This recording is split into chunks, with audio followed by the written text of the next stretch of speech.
welcome to IT News with me, Mamer Ebram. Here are the news headlines. Today, 12th June 2025. Kenyan President urges safety of prisoners after Ojwang's death.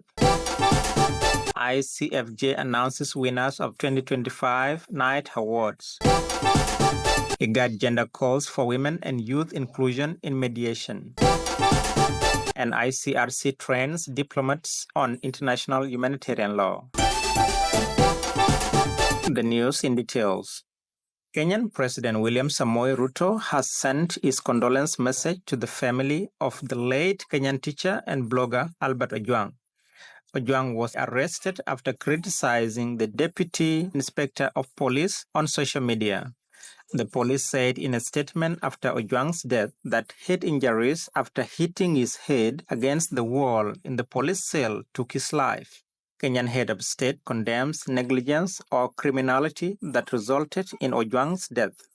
Ruto urges police to take responsibility of the safety of all the people they hold in custody to maintain trust and credibility from Kenyan citizens.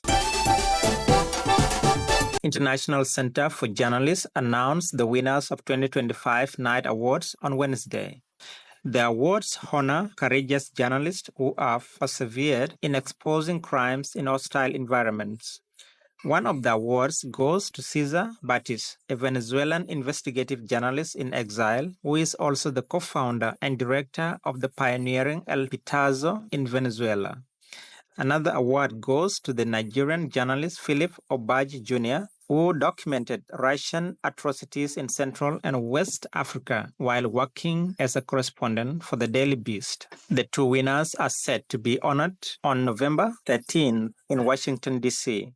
ICFJ President Sharon Mushavi praises the winners for their abilities to unearth the truth.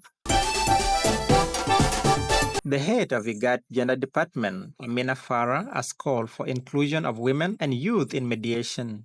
Amina made the remarks at the opening of mock training program on Wednesday in Machakos, Kenya.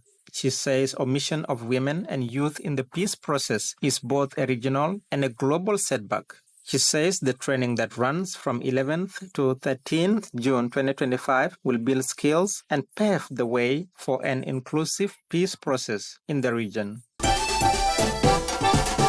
The International Committee of Red Cross has trained South Sudanese diplomats on international humanitarian law and humanitarian diplomacy.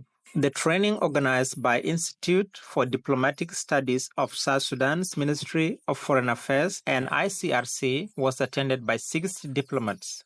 Ms. Celine Leonard, ICRC Deputy Head of Delegation, says the knowledge of international humanitarian law can alleviate suffering and destruction civilians face in conflicts around the world. Thank you for joining us on this broadcast. For more information, visit our website at www.informantchronicles.com and subscribe to our YouTube channel, Informant Television, or at Informant Chronicles.